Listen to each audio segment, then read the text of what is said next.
Hey everyone, John from Beyond ARTV. It is time for another vinyl update video. I'm doing this one in a little bit of a different setting, just so it's easier for me to actually stockpile all of this heavy vinyl. God, I'm not even exaggerating there. That's actually quite heavy. So I can put it all in one place that's easy for me to get to, show off, and just in more of a loose environment for me. I mean, I like sitting in my computer chair. I like having my mic right here, and I like having my computer screen in front of me. I'm gonna see what I can do in the coming months to maybe get a different setup, maybe one of those cool bendy tripods like Casey Neistat uses, and get that, maybe one of those light rings up here so I can use maybe this as the backdrop. If you like that idea, if you hate it, sound off in the comments because I'm a little bit torn as to what to do. Anyways, it's a vinyl update video. I'm gonna show you what all I got in the past few months. I think the last vinyl video that I did was in May, and you guys always seem to love these. Be sure to leave me a like on this video. If you are enjoying seeing these, let me know that you enjoy the vinyl videos, and I do want to continue bringing them to you as I make additions to not only this collection, but my CD collection as well. So first, on the chopping block, without further ado, I picked this up on Amazon Prime Day. That's right, we have Amazon's Foster the People torches. I don't know why I announced it as Amazon's. It's not like Amazon has a record label, at least not yet that I'm aware of. But this was the Amazon deal of the day, or at least one of them in the music department.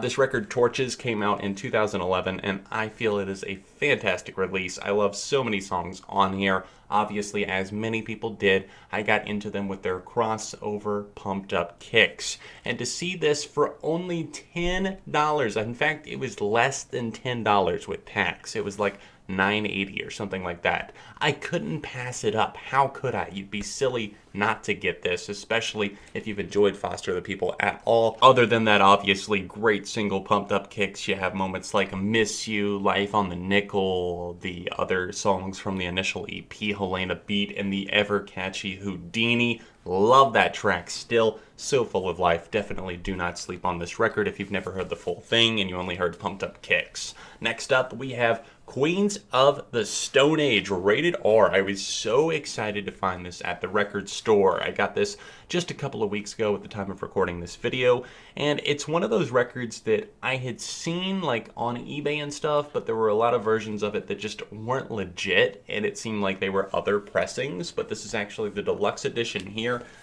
You've got a little gatefold that is not safe for work at all. Wow, that is the first time that I have opened that up. I just picture lots of naked women. That's what's on the inside. It really is rated R. This right here, this, ladies and gentlemen, is RTJ3, Killer Mike and LP. I picked this up whenever I went to Boston Calling Music Festival. That was back at the end of May of this year.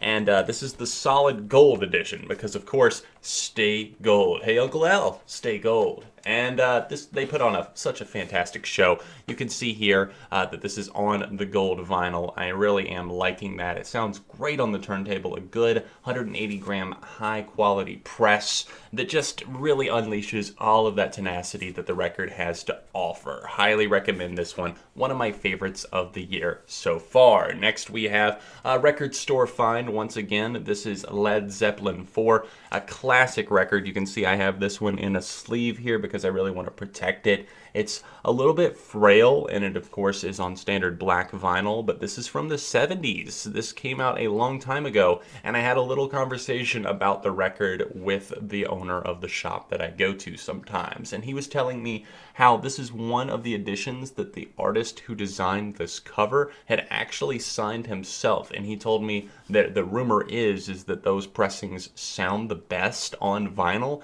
And I'm inclined to believe him, considering I've heard this record before on vinyl, had a friend that had it, and it sounded fine, but maybe it was just the fact that it was an old jumpy or skippy record, or it was dusty, it had been out in the sun, it was warped or something. I don't know, it didn't sound that great, but this one, whoever had it, kudos to you. I'm sorry you had to give it up. I'm sorry it's in my collection now, but sorry, not sorry at the same time because this one sounds fantastic. Here's another one that I got in Boston, and this is actually a cool one because it's the first record that I ever bought in person from Newberry Comics. I always talk this place up because they have a lot of cool exclusives and that sort of thing. I've ordered online with them many times over the years. I'd say I end up placing like 2 or 3 orders each year from them. And it was really great to see their building, to see them right there in the heart of Boston where they originated from. I picked up a record because I didn't really see anything that I had to have, but at the same time I was like, I have to buy a record. I'm at Newberry Comics. I have to buy something.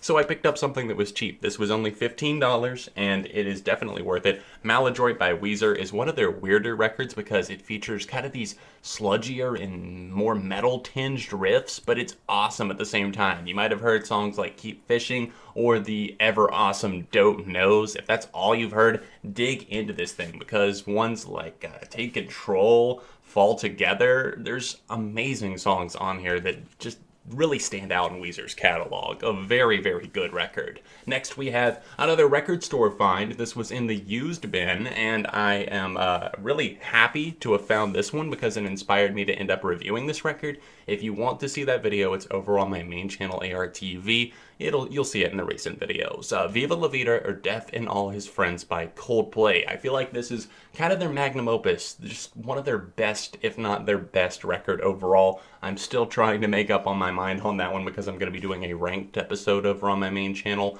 But this album is so good. There's multi-part songs, there's well thought out lyrics about war, love, romance, things falling apart, revolutions. The title track, Viva La Vida, is one of the best hit songs of the 2000s, and the deep cuts like Yes and Lovers in Japan, Strawberry Swing, one of the most peaceful and serene songs ever. The opening instrumental song, Life in Technicolor, the sweeping and haunting cemeteries of London. I cannot give this thing enough praise. I gave it a 5 out of 5, spoiler alert for the review. It's amazing, and it is on double 2LP vinyl, and it's got a nice little fold out there with all of the band members you can see, and it just says the title of the record right there in the center gatefold. Here is another one that I found at a different record store right here, and I saw it sitting on the shelf, and I was like, I need this. It was, again, $15. I am all about the bargain hunting, and if I can get it used, I'm going to get it used. And as long as it's in good condition, that is. Florence and the Machine with their record Ceremonials. This was a fantastic release that I feel like I overlooked and underplayed a bit whenever it first came out. But at the time of how big, how blue, how beautiful, whenever that came out in 15, I feel like that's whenever I started going back and appreciating some of their other work even more. I remember the week that this came out in 2011. I was very busy. There were a lot of things coming out, but I remember seeing it on the iTunes charts and actually going and checking out the record. And there were songs on it that I really did like, but for some reason it just kind of slipped through the cracks. I still had it on my hard drive downloaded, and it wasn't until years later that I started paying a lot more attention to it. But in recent months, I've been playing some of the songs on here. If you caught my recent video that I did about songs that I think you need to be listening to, I did a throwback one, and I put No Light, No Light from this very record on there. It sounds fantastic on vinyl, and that track in particular was always a highlight. I love the harp on it, although there's so many good songs here. Seven Devils is one that I always really appreciated. Spectrum, just for the sheer music video and the vocal quality from Florence Welch. She never lets me down, and I feel like this is maybe their best record. It's really hard to say, though, because they've never put out a bad one. Next, we have one that was on my list of records that I've been wanting for a while, but just hadn't gotten around to buying. Actually, the next two that we have are both on that list, and those are finally crossed off. We have Beck with his record Sea Change. This was a record that I really just feel like was almost meant to be listened to on vinyl because it has that vibe. It's more like Morning Phase than his other records, like maybe Mellow Gold or Midnight Vultures. This is definitely some more ambient, reflective stuff, and I really like that. I like seeing Beck step out of his comfort zone, and whenever this came out, it was definitely acclaimed by critics, but it took a while for other people to catch on, and some people still haven't. In fact, some people only know about Morning Phase but have never gone back and listened to this record in full. Please take the time to try out moments like Already Dead, or even Paper Tiger, and I think Sunday Sun is another huge favorite of mine, Little One. There's so many great moments here, it's hard to pass up really any of them. It's one of those records that if you're just sitting at home on a rainy day, or if you want to get lost in your thoughts or in Beck's thoughts, throw this on. Next we have the White Stripes with their excellent record, Icky Thump, which has turned into one of my absolute favorites from them. You see Jack and Meg there, looking happy like they do in their old-fashioned hats. Love these guys, love them to death, and this was their last studio album that they ever put out into the world. But there's so many great songs on here, and I don't know how most fans rank their records, but this is definitely near the top for me. I think Little Cream Soda, Rag and Bone, 300 Mile Per Hour, Bone Broke, I could go on and on. Even just the weird, almost Celtic feel of Prickly Thorn but Sweetly Worn and St. Andrew, the little interlude there. They stand out so much in their discography that you have to applaud them for just being able to have the balls and the gusto to actually pull something like that off. But it totally works for them. Really wish that maybe someday we would get more White Stripes music, but I think that that's only going to come in the form of vault releases. Next, we have one of my favorite records of the year, Mr. Harry Styles with his debut self-titled release. I love this thing from start to finish. It's one of those albums that just makes you feel good, man. You just throw it on, you rock out, and it's just like, this dude used to be in one direction, and now this is what he's doing. I'm having your baby, it's none of your business. I don't know, that's one of my favorite lines of the year so far. I love that. It's one of my favorites on this record for sure. There's a lot of great moments that just really will catch you off guard. Had to pick this thing up on vinyl. It's on standard black here because unfortunately I could not get the white version that he was selling on his website. That quickly sold out. But it came with a little booklet with all of the lyrics and that sort of thing, which is very cool if you're considering picking it up on vinyl. I definitely think it's worthwhile. I love the lyric sheet that came with it. It's on, obviously, black vinyl here, but it's a very high quality pressing, and I like the little image that's used on, just like printed on the actual record itself. Looks cool, plays great. Sounds great. Harry, more please. Now we have a band called Now Now with their 2012 release Threads. I found out about these guys because I saw them live back in 2012. They were supporting the Naked and Famous. I saw them at a relatively small show, actually met the band. They did a little intro for what was Album Review TV at the time, now obviously ARTV. But they were really cool. I loved that. They're down to just 2 members again now. They started off as a duo. They added a 3rd member, which was apparently a fan of the band that had just joined the band, but the pressures of touring got to her. Took them a long time to get new music out. In fact, it's been 5 years, but SGL Shotgun Lover, the lead single from their new album, is out in the world now. I think there's a couple of singles actually. Can't wait to hear the new record, but this one came out just in time. It finally got repressed. I think there had initially been a few pressings of this, but this is on clear vinyl, and you can see that that looks fantastic. It's just flawless all the way through, a nice clear album, and I like those. They look cool on the turntable, and it's also not one of those like really low quality kind of shitty pressings. It actually sounds great. So I'm excited to give this some more spins in the future. Definitely don't sleep on these guys anymore, seriously. It's something where they just put a lot of passion and just work into their art and perfecting it, and you can tell that whether it be the looming bass lines or the awesome guitar riffs or the vocals. Love female vocals, and definitely something to give a listen to here. Next up, we have Panic at the Disco with A Fever You Can't Sweat Out. This is the black pressing here, and I love the little thing that opens up in the center. You can see all of the artwork and that sort of thing. Even a little, I think this is from one of the music videos, if I'm not mistaken. But very cool. You're probably wondering, John, didn't you already show us a pressing of that that wasn't just the standard black vinyl? Didn't you already do that? And the answer is, yeah, I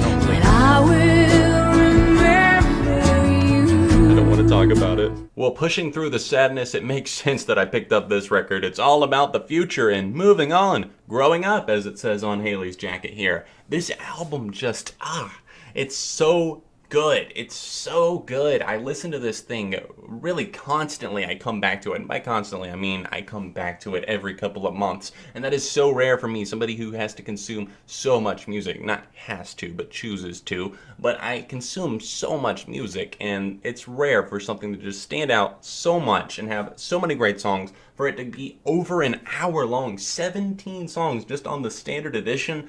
And for it to just hold my attention and make me want to come back to it, it's something special. And you're wondering, why am I holding this up again? Well, I like to buy up colored editions of records. I recently gave away on a live stream the standard black copy of this, but here I have the blue edition of the Paramore record. I had been wanting this for quite some time, but had never been able to get it because it was so expensive. It was at least like 80 bucks, but I finally found a copy for $40 on eBay, and it was lightly used. And I was a little bit scared. I was like, is it scratched up or something? Is something wrong with this? But fortunately, it plays like a dream. It sounds like a dream. And yeah, that's all there is to it. I'm very happy, and I'm so glad that I have that blue copy for my collection. Please don't hate me for these next two, because I know you guys are going to be envious. I know you guys. I know that you're going to be like lusting after these albums. And as we all remember, lust is a sin. So don't do it, children. Next up, we have Waterparks with Double Dare. Double Dare you to not steal this from my collection, please. And this is actually the first ever pressing of this from Equal Vision, their label, and it's limited to 100 copies. Here it is. I'm just going to go ahead and show it to you right there. Waterparks Double Dare. It's kind of maroon splattered vinyl, and it is beautiful. I posted a high quality photo of this over on my Instagram if you want to do a little bit of scrolling, or on my Twitter account. Waterparks retweeted it, which was pretty cool. One of the first 100. It came very quickly in the mail. I ordered it at the start of June, and it said that, you know, it would be coming out, I think, in either late June or else early July. This thing shipped instantly. I mean, I got it like 3 days later. Me and my girlfriend Hannah both ordered this thing and got it in the mail, and we were like, okay, I see you, Waterparks, with your great shipping times. Last but not least, Spirit. Let's hear it. That's the Spirit by Bring Me the Horizon. I got rid of my black copy once again in favor of a colored release, and oh my goodness, this thing is pretty. You guys know this record. You probably love it. Some of you don't, because, you know, they sold out and everything. You know, they changed, but I'm really loving their new sound of Sempiternal, and That's the Spirit. This is an album that just I really got into, especially like last summer and early fall. I was really jamming this thing quite often, and here we have this beautiful pressing of it. It's like pink and orange and in between, and a little bit of marble swirl on there. It's got the umbrella design you can see on there. I'm trying not to touch this too much. Don't want to final it for all the vinyl critics out there, but this thing is on a 2 LP set here, and it is so pretty. It's got a little gateway art that you guys might recognize from That's the Spirit. Happy Song in particular as the single. It looks fantastic. I love this. I love the fact that it opens up like that and has all of the color, even though it is like all black on the front and the back, other than the text. That wraps it up for the vinyl update today, guys. I do hope that you enjoyed seeing this video. Let me know what you thought of the setup. I hope it wasn't too shadowy and weird with the lights, but it's always like that with my softbox lights that I have over here anyways. It's always a little bit like that, but I do hope that you enjoyed. Don't forget to leave a like on the video. Let me know if you want to continue seeing the vinyl update videos, if you're enjoying them and that sort of thing. I'm pretty sure that you are. But anyways, stay tuned. Make sure you subscribe if you haven't already. Friends don't let friends go unsubscribed, and I've got more videos coming out right here on Beyond ARTV. If you're able to support me on Patreon, it's that annotation over there in the corner. If you would like to see another recent video, click right here on my last vinyl update. It's right over there below me as well. All of my social medias are in the description down below. You can tap those links, and other than that, I'll see you very soon right here on Beyond ARTV.